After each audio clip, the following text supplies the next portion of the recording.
On m'a invité pour intervenir sur cette question, donc qui a été très bien soulignée par Madame Baldag, c'est une question assez complexe. Rien qu'en lisant un peu le titre, ça invite à réfléchir. Mais que peut-être il est temps, c'est aussi un point sur lequel je voudrais saluer au passage l'école, d'inscrire parmi ces thématiques cette question de territoire, parce qu'effectivement c'est nouveau. Je vais en dire des choses, je vais vous montrer effectivement que c'est tout à fait nouveau et c'est une niche en termes de développement qui n'est pas assez exploitée aujourd'hui. À l'échelle mondiale, bien sûr, notre pays, parmi ces pays on va dire, qui aspirent un peu à valoriser leur territoire, à essayer un petit peu à donner l'occasion d'expression pour les territoires, pour se développer, pour ajouter un plus. Donc voilà, économie territoriale et développement des territoires. Peut-être avant de commencer, je voudrais juste vous proposer une manière de faire. Je souhaiterais bien que cette conférence soit, on va dire, interactive, se fasse dans l'échange pour qu'on puisse construire, pour qu'on puisse peut-être s'enrichir de part et d'autre. Première considération. Deuxième considération, donc, je vais vous le montrer. J'ai scindé mon intervention en 3 parties. Donc, je vous propose au bout de chaque axe qu'on s'arrête un peu, peut-être pour intervenir à chaud de votre part, pour essayer peut-être de poser des questions, poser le maximum de questions. Nous avons réellement besoin de cadres, de responsables au sein de l'administration qui posent des questions, qui s'interrogent sur tout. Rien n'est acquis, tout est, on va dire, exposé au questionnement et l'interrogation. Donc, et je commence par poser quelques-unes pour un peu ouvrir l'appétit pour cette intervention. Que signifie économie territoriale au juste? À travers notre cursus, on sait économie générale, économie politique, on a peut-être l'habitude, selon les profils, d'en avoir une idée, mais économie territoriale, ça veut dire quoi? Quel est l'intérêt, l'utilité de cette notion? Les outils théoriques à connaître pour mieux comprendre les solutions et les évolutions des territoires.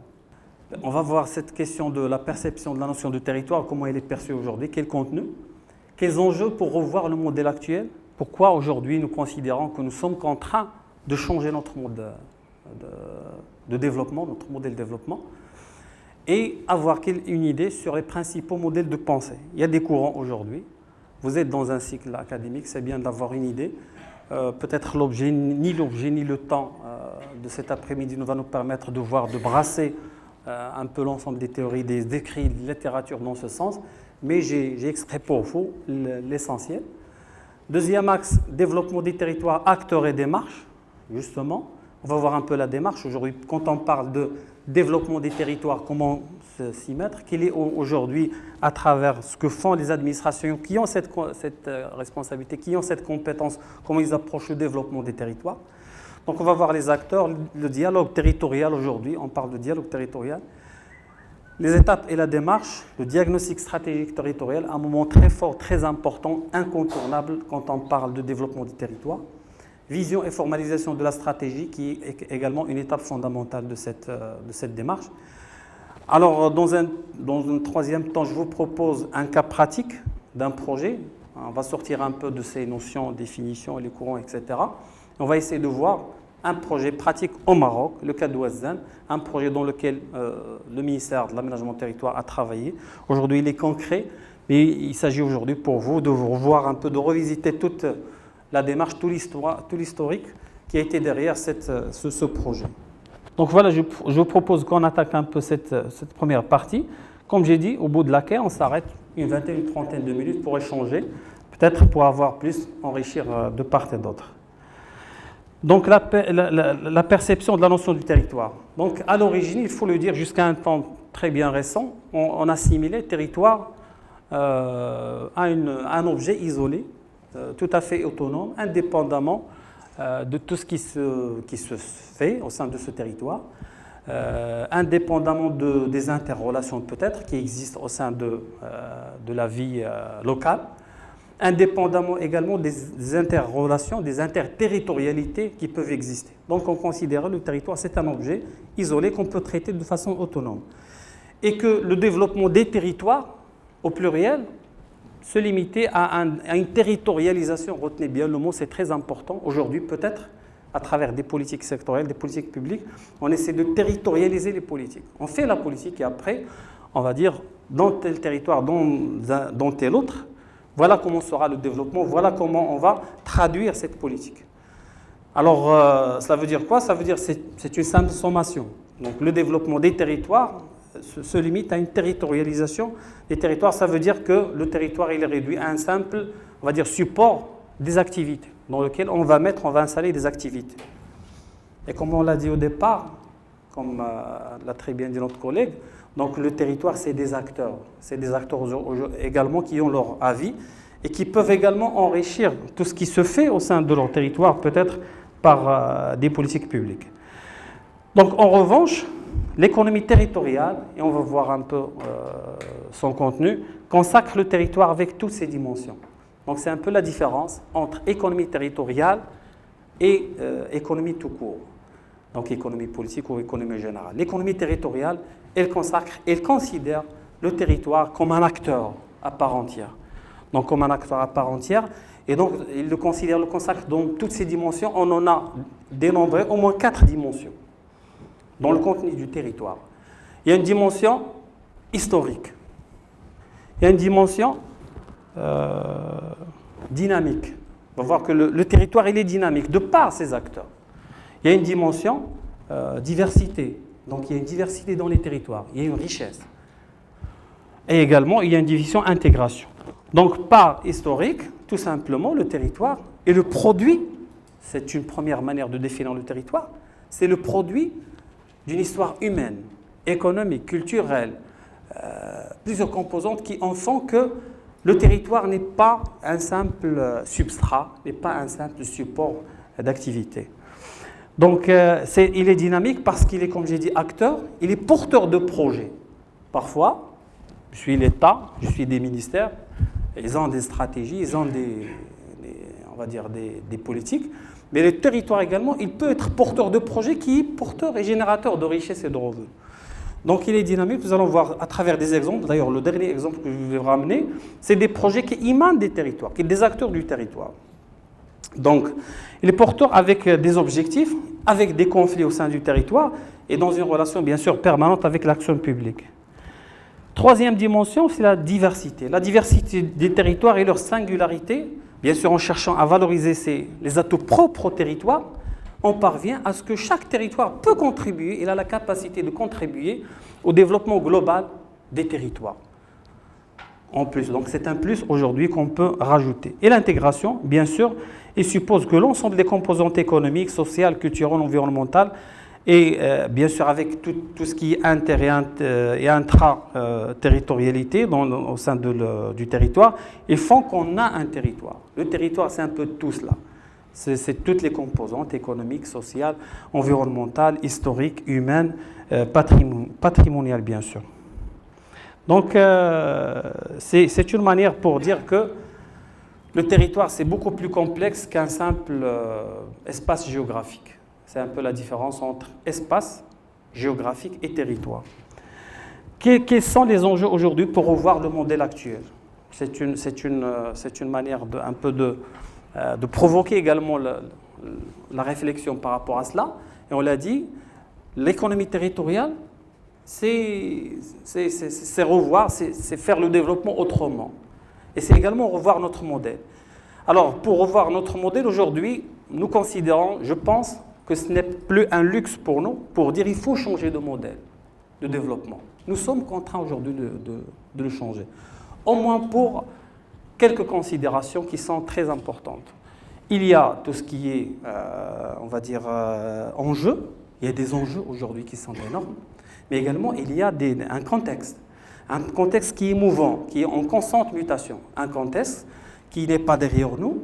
Il y a c'est tout récent, des crises financières, économiques, énergétiques, climatiques, aujourd'hui, qui font qu'il faut changer notre mode de production, notre mode de consommation, mais également notre rapport au territoire, en termes d'aménagement, la manière de l'aménager, la manière d'organiser notre mobilité.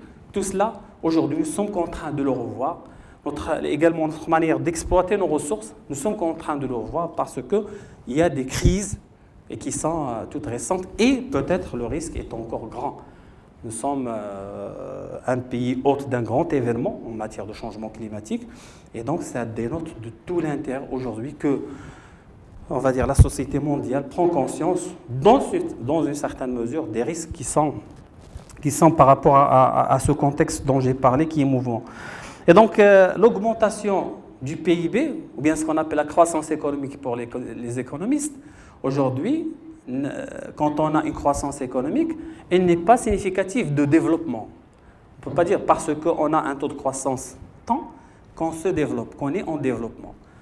J'ai inscrit pour vous un simple exemple qui est très simple mais qui est réel. Vous pouvez avoir aujourd'hui, comme on le constate dans les grandes villes notamment, une croissance urbaine qui est également porteuse de problèmes, de dysfonctionnements en termes de mobilité, en termes de circulation, une densité dans la circulation, qui implique nécessairement, avec le parc auto qui augmente de manière, on va dire, exponentielle, qui implique un certain accroissement en termes de consommation d'essence. Ça veut dire que c'est une augmentation du PIB. Donc c'est de la consommation, c'est la demande. Ce sont les composantes un peu, les agrégats du PIB. Et pourtant, c'est une, on va dire, dégradation de la qualité de vie, de l'air, etc. Donc, aujourd'hui, on ne peut plus dire que croissance économique veut dire développement. Donc, il y a, on corollaire un peu avec ces considérations, ce contexte qui est mouvant, comme je l'ai dit, et qu'on ne maîtrise plus, qui se développe de manière rapide. En corollaire, il y a un triple enjeu. Donc, un enjeu énergétique, un enjeu socio-économique et un enjeu climatique, qui sous-tendent en particulier une vulnérabilité à l'accès aux ressources énergétiques. Aujourd'hui, quand on est un pays producteur de pétrole ou n'importe quelle source énergétique, il y a une certaine vulnérabilité parce qu'on est tiré par le développement socio-économique, parce qu'on est tiré par le développement économique. Et donc, nous avons des enjeux qui sont contradictoires, en fait, dont les intérêts sont contradictoires. Donc ça, c'est le premier, on va dire, la première vulnérabilité. Deuxièmement, ça indique un peu la nécessité pour nous d'agir dans une logique plutôt systémique. Nous avons plusieurs variables, c'est un peu à l'image d'une équation à plusieurs variables avec plusieurs contraintes. Vous avez plusieurs contraintes, donc il s'agit réellement d'agir concomitamment sur toutes les variables. Donc le contexte doublé des enjeux nous oblige à revoir notre modèle actuel de développement et nous conduit à penser autrement l'avenir. Donc, autrement l'avenir, peut-être la clé, il viendra des territoires eux-mêmes. Des territoires, chaque territoire, il a des richesses, il y a des choses à faire valoir et peut-être ne sont pas assez exploités à ce jour. Le cas peut-être que nous invitons à voir, j'espère qu'on aura le temps pour ça, est un cas vraiment pertinent pour vous dire, voilà un territoire, s'il attend un peu des politiques qui viennent du central, il peut attendre encore. Et s'il prend l'initiative que les acteurs se prennent en charge et qu'ils formalisent leur projet dans une logique économie territoriale, développement des territoires par eux-mêmes, par les territoires, il peut bien sûr changer la donne et formaliser, mettre en place un projet. Nous allons voir la démarche, un projet qui peut avoir un financement, bien sûr, et c'est un plus pour ce territoire. Donc les principaux modèles de pensée, j'ai un peu focalisé sur trois courants. Ce qu'on appelle la nouvelle économie géographique, conduite par un certain nombre d'auteurs. Il est apparu pendant les années 90, notamment par Paul Krugman. Le développement endogène et les SPL, les systèmes productifs locaux. Donc, c'est une notion aujourd'hui qui également prend son chemin. Donc, nous allons voir à travers les expériences qu'ont menées ces auteurs, ces courants. Ils montrent qu'effectivement, il y a une croissance. On peut tirer le développement des territoires par des projets qui sont initiés au sein des territoires. Donc les SPL, c'est un bon exemple pour dire, c'est un groupement, on va le voir, c'est un groupement d'entreprises qui se mettent dans une logique de mutualisation des moyens et qui peuvent faire valoir, encore une fois, et valoriser les richesses locales des territoires sur lesquels ils sont installés. Et la théorie, ce qu'on appelle la théorie de la base économique, également conduite par un certain auteur qui s'appelle Laurent Davizier. Donc, pour la première, pour la nouvelle économie géographique, donc c'est un courant qui est parti d'un constat, d'une concentration de plus en plus développée des activités économiques dans certains territoires. C'est un peu le phénomène qu'on est en train de constater en termes de métropolisation, les aires métropolitaines, les grandes métropoles, telles que Casa, Rabat et bien d'autres à l'extérieur du pays qui sont beaucoup plus denses sur le plan démographique et sur le plan également pas économique. Donc, ils ont constaté ce phénomène qu'ils ont essayé un peu d'expliquer, qu'il a essayé d'expliquer dans le cadre de ce courant. Donc, il a mis en place 5 facteurs explicatifs. Donc, d'abord, la recherche de rendement d'échelle croissant des entreprises. Il essaie un peu d'expliquer pourquoi ces entreprises s'installent sur ces agglomérations. Pourquoi, malgré la cherté parfois du foncier, et ils cherchent à s'installer pourtant sur Casa.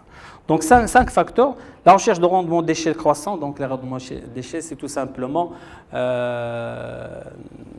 une augmentation du revenu de l'entreprise de par la diminution des coûts de production. Donc, c'est de la production qui augmente, mais avec la masse de production, bien sûr, c'est une pression sur les coûts de production, et donc, ce sont des rendements qui augmentent avec la masse de la production. Donc, c'est un facteur qui dit que les lieux de production sur un nombre limité de sites par ces entreprises qui cherchent ou bien qui recherchent des rendements d'échelle croissants. La réduction également des coûts de transport. On s'installe, bien sûr, là, nous avons un marché déjà important. Nous n'avons pas à produire ailleurs et ajouter les coûts de production, du coût de transport. Les externalités positives, ce qu'on appelle les externalités positives au sein des agglomérations. Donc en termes de main-d'œuvre, en termes de formation, en termes de main-d'œuvre bien sûr qualifiée, et en termes bien sûr de fournisseurs, d'implantation des fournisseurs. Donc c'est tout un gain en termes également de coût sur le coût de production. La taille du marché également, on s'installe là où il y a déjà un marché en place. Et enfin, les préférences des biens diversifiés de moindre coût pour les consommateurs. Alors du côté des consommateurs également, on va sur des agglomérations, bien que, encore une fois, les conditions de vie, l'accès pour certains services tels que le logement, etc., est cher. Mais on préfère pourtant aller sur des agglomérations parce qu'on a un choix et une diversité en termes de biens et de services. Donc, partant de ces 5 facteurs explicatifs, Krugman nous trace un peu cette figure qu'il a appelée mécanisme circulaire de causalité de Krugman, il s'appelle ainsi. Et donc, ce qu'il nous dit, c'est un petit peu l'effet boule de neige. Des entreprises qui se localisent là où le marché il est très important. Imaginons un peu certaines localités au Maroc, telles que Casa, telles que Tanger, etc. Ça engendre une augmentation et une diversité des biens et une diminution des coûts, parce que c'est une offre qui augmente, et du fait de la concurrence renforcée et d'économies d'échelle, encore une fois, parce que dès qu'on augmente également la production, ce sont des économies d'échelle avec la diminution des coûts de production. Ça génère un peu une attraction de nouveaux consommateurs et habitants qui augmentent la taille du marché et appellent d'autres entreprises et en rebolote. Et donc, c'est un effet boule de neige, effectivement, comme j'ai dit, et qui fait une pression montante et encore croissante sur certains territoires qui sont déjà en avance. Donc, pour résumer un peu par rapport à ce courant, ce qu'on peut dire, c'est, malgré un peu les reproches qu'on a fait par rapport à ce courant, en réduisant un peu la réalité, parce que dans son schéma, on constate déjà qu'il a omis un peu toutes les structures publiques. N'oublions pas qu'il y a également des administrations, l'État qui fait des interventions et qui peuvent éventuellement réajuster la tendance. Deuxièmement, on a un peu omis le comportement stratégique des entreprises. On peut très bien, une entreprise n'est pas là pour suivre un peu la tendance du marché, il est également sur le long terme et peut parfaitement s'installer là où ils sont peut-être à travers. Donc ce sont des facteurs pour lesquels ceux qui ont fait des reproches par rapport à cette théorie, mais en tout cas, c'est un modèle aujourd'hui qui a permis quand même une certaine compréhension des mécanismes de concentration et du rôle des territoires dans la croissance. On sent à travers le schéma qu'on vient de voir que ce sont des territoires qui tirent. Et donc, n'importe quels seraient vos modèles économiques, etc., il ne faut pas oublier que les territoires également, à travers leurs particularités, à travers leur positionnement géographique également, ils peuvent infléchir la tendance en termes d'attraction de la croissance et de la richesse. Donc, deuxième courant, c'est les SPL. Donc, en fait, c'est pour le définir rapidement, ce qu'on appelle les systèmes productifs localisés ou les systèmes productifs locaux. C'est un peu le terme français de ce qu'on appelait en Italie les districts industriels. Le district industriel, c'est tout simplement un groupement d'entreprises qui s'installent sur un territoire géographique, et qui sont interdépendants. C'est surtout cette question d'interdépendance qui font et qui coopèrent. Ce sont en général des petites et moyennes entreprises qui coopèrent et qui peuvent, bien sûr, rien qu'à travers cette localisation sur un territoire donné, augmenter la richesse et faire le développement de ces territoires, peut-être au détriment d'autres. Donc, c'est un petit peu la notion d'agglomération spécialisée d'établissement, ce sont ces SPL, qui sont qualifiés par la présence sur un territoire restreint d'un nombre important d'entreprises suffisamment proches et réciproquement liées. Donc deux critères d'identification pour dire qu'on est face à un SPL, la coopération entre les producteurs face à la concurrence, bien sûr qu'ils sont en concurrence déjà. Mais le fait que malgré qu'ils soient concurrents, qu'ils coopèrent, donc ça veut dire qu'on est véritablement dans une prise de conscience par le producteur lui-même du bien et de l'intérêt qu'il peut tirer à travers cette mutualisation et de ce travail dans le cadre de ce qu'on appelle SPL. Deuxième facteur, c'est la complémentarité. C'est également une spécificité des SPL, c'est qu'on puisse avoir une diversité dans la nature de travail et dans on va dire les missions, ou bien les choix, les filières sur lesquelles travaille chaque entreprise, de sorte à être complémentaires. Nous pouvons imaginer n'importe quelle filière, la production de vélos, la production... Donc il y a des spécialisations de sorte à pouvoir, à tout un chacun, diminuer bien sûr les coûts, les recours à d'autres territoires pour diminuer également les coûts de transport et autres coûts de production. Donc un système spécialisé de petites et moyennes entreprises où les acteurs se mobilisent et coordonnent pour valoriser, donc c'est une volonté de manière très affichée pour coopérer par ces opérateurs. Donc généralement le SPL est l'aboutissement d'un construit historique. Donc à travers un peu le constat sur l'ensemble des territoires qu'on a vu, justement c'est très rare que le SPL soit suscité par l'État, par le pouvoir central. Donc généralement c'est une initiative que prennent les territoires, encore une fois, à travers cette volonté de coopérer. Donc, les facteurs de développement du modèle, donc bien sûr, c'est la mobilisation des acteurs, on en a parlé, donc c'est une volonté exprimée et affichée par les opérateurs. C'est la recherche de rendement d'échelle croissant. C'est la recherche également la recherche qui permet l'innovation. Donc, c'est des opérateurs, bien que, on a dit, c'est des petites et moyennes entreprises, mais qui ont cette prise de conscience de l'intérêt de la formation et de la perfection.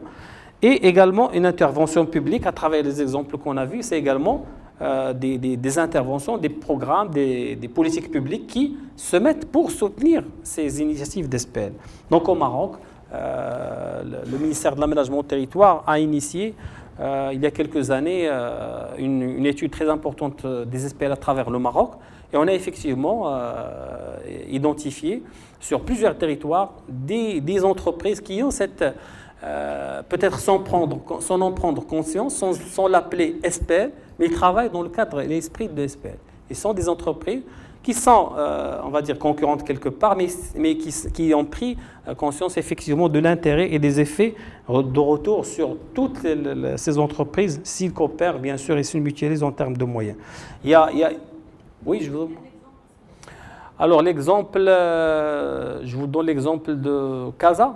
Casa, il y a des zones, dans certaines zones industrielles, on a identifié un certain nombre d'entreprises, des petites et moyennes entreprises qui travaillent, c'est-à-dire qui ont mis en place une certaine coopérative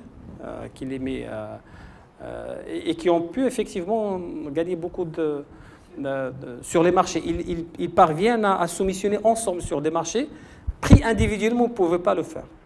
Imaginez parfois certaines administrations, certains donneurs d'ordre de l'extérieur qui font des commandes pour un temps réduit, pour une masse de production qui dépasse les capacités d'une entreprise. Ils se mettent en groupe, en consortium ou en groupement. Donc c'est également l'expression de ces SPL. Donc on n'en a pas peut-être assez comme d'autres pays. L'Italie est un pays dans lequel on a ce qu'on appelle les districts industriels qui sont très développés depuis très longtemps et qui ont pris effectivement conscience. Mais comme j'ai dit, c'est aussi une volonté des pouvoirs publics d'accompagner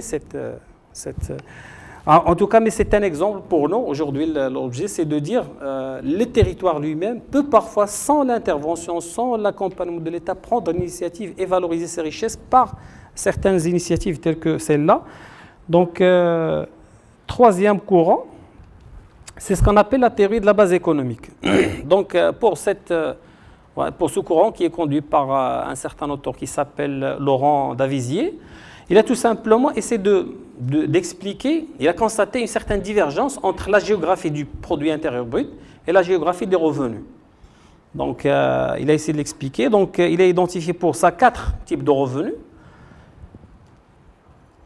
Un revenu productif, un revenu public, et un revenu résidentiel et un revenu social. Dans le revenu productif, il met tout ce qui est revenu du capital et du travail, qui est produit au sein du territoire donné, mais vendu à l'extérieur. Le public, c'est tous les salaires qui sont distribués par l'État. Bien sûr, pour tout ce qui est administration locale, on enlève les parts financées pour les ressources fiscales locales, parce que c'est des revenus qui sont tout simplement précomptés de ce revenu. Donc, on considère que ce sont des parts qui ne sont pas dépensés par les salariés pour un peu subvenir à leurs besoins. Troisième, qui est le résidentiel, c'est des revenus tout simplement qui sont entrants, sans lien avec la production et en rapport avec l'offre résidentielle. Tout simplement parce qu'on est un territoire attrayant en termes peut-être touristiques ou autres. On arrive à capter d'autres revenus qui sont distribués pour des gens qui ont produit sur d'autres territoires dans le territoire de destination. Donc c'est ce qui nous intéresse dans cette théorie. Il y a bien sûr tout ce qui est social, c'est toutes les dépenses pour des soins de santé ou autres.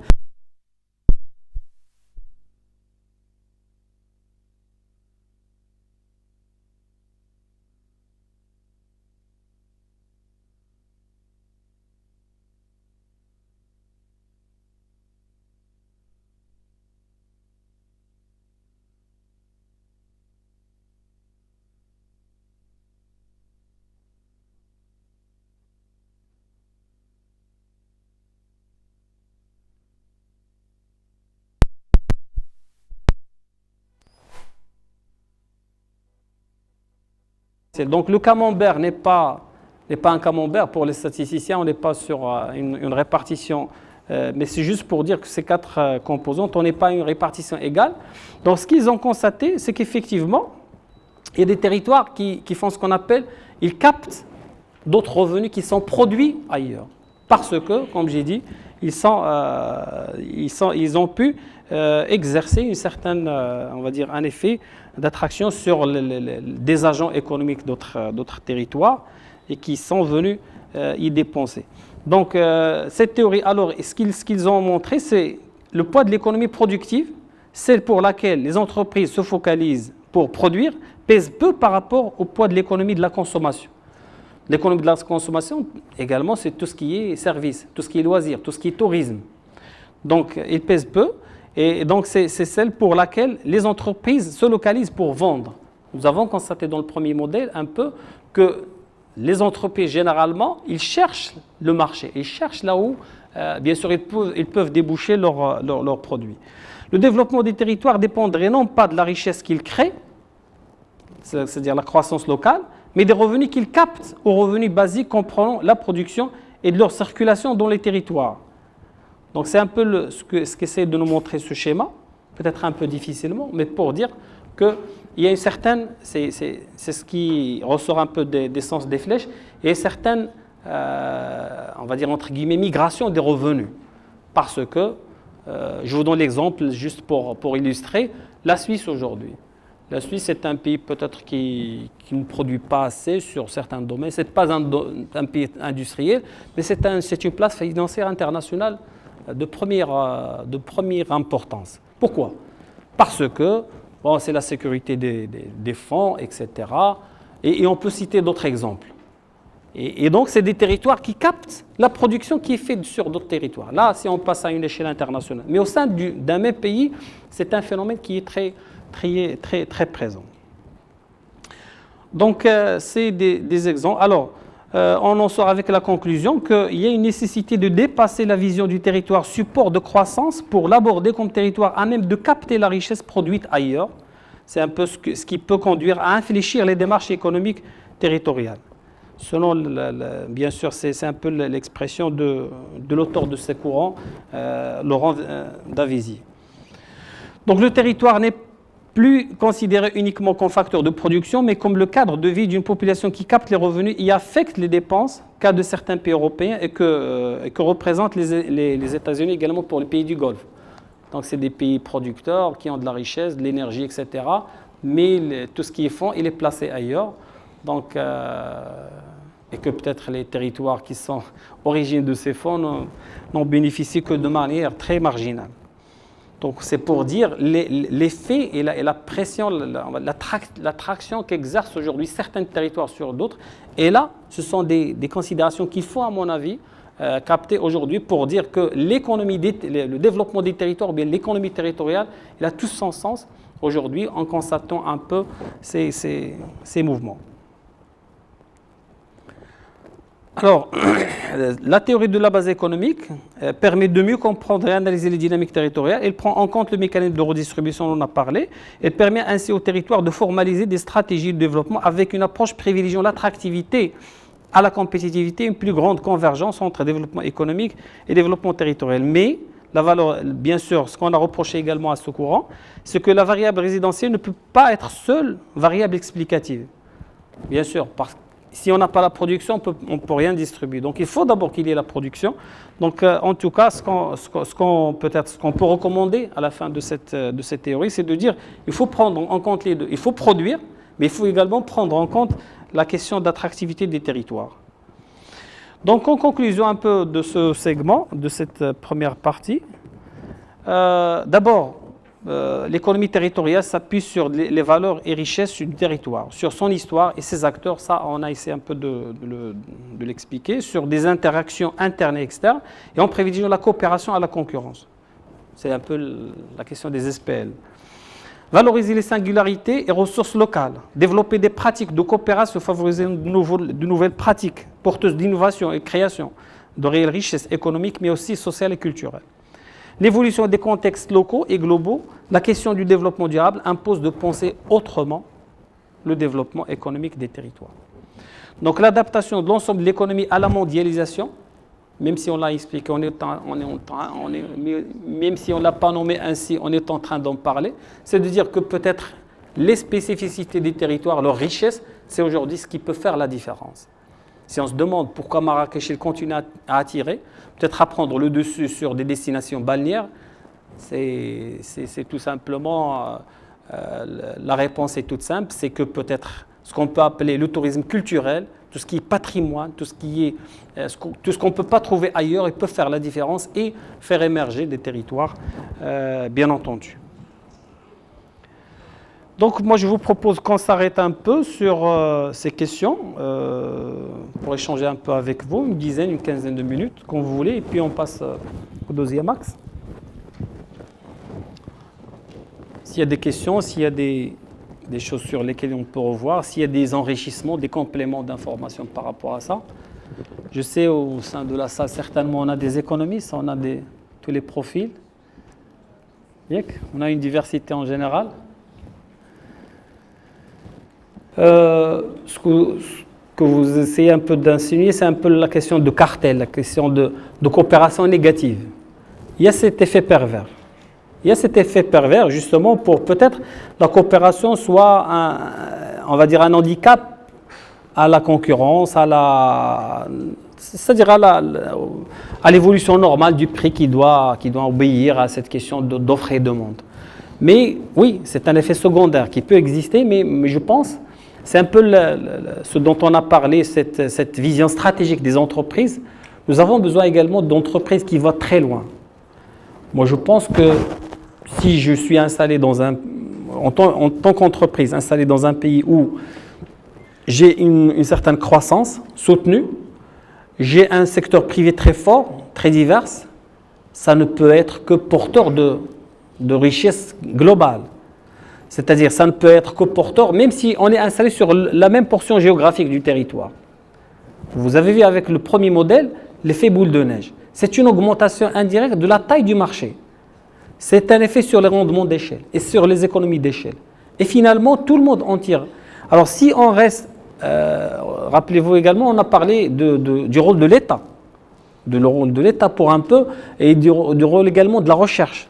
Si l'entreprise, je parle d'une entreprise qui se respecte, qui met en place tout son mécanisme, tout son dispositif de perfectionnement, de recherche, et qui est consciente que quand on parle par exemple SPL et on compare au sein d'un SPL, c'est un effet multiplicateur, peut-être qui n'est pas attendu dans le court terme, mais dans le long terme.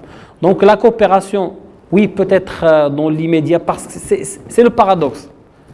Ce sont des entreprises qui doivent coopérer bien qu'ils soient concurrentes. C'est l'enjeu. Et tout compte fait, moi je pense, si on se projette sur le long terme, à terme, ça ne peut apporter que bénéfice pour l'ensemble des opérateurs. Vous avez des entreprises qui produisent le même produit, et si on n'a pas la diversité, ce n'est pas un SPL. Si on a un seul produit qui est produit par tous les concurrents, ce n'est pas un SPL. Donc l'un des facteurs d'identification, comme on a dit, il y a deux facteurs. Il y a la question de coopération, c'est-à-dire ce sont des opérateurs qui ont décidé de se prendre en charge, qui ont décidé de coopérer parce qu'ils sont conscients qu'ils peuvent valoriser la richesse locale. Ils peuvent, comme je l'ai dit, tirer à long terme et peut-être soumissionner sur des marchés ensemble qu'ils ne peuvent pas affronter individuellement. Il y a la question de s'ils ne sont pas complémentaires, ça veut dire c'est des coûts qui sont fixes. Moi, si j'ai à chercher des intrants, de la matière première, je dois aller toujours là. Donc, ce n'est pas un SPL. L'SPL, c'est la complémentarité et c'est également la coopération. Moi, je vous ai parlé un peu de l'expérience du ministère de l'Urbanisme et de l'Aménagement territoire qui a engagé justement cette réflexion en 2004-2005. Réellement, ce sont des initiatives qui ne sont pas soutenues. On fait une étude, ça donne, on encourage des territoires, etc. Mais il faut que ça soit soutenu. Ce n'est pas encore très, très visible, vous pouvez le constater. Même cette notion d'espèce n'est pas encore très, bien que dans d'autres pays, il est très, très développé. L'Italie, comme je l'ai dit, peut-être c'est grâce à cela qu'ils ont pu peut-être réduire l'effet, le poids de l'informel dans l'économie, également la France. Donc il faut dire qu'effectivement, il n'y a pas encore de politique volontariste avec des moyens. Il y a des initiatives, on en a encouragé, ça reste encore à soutenir.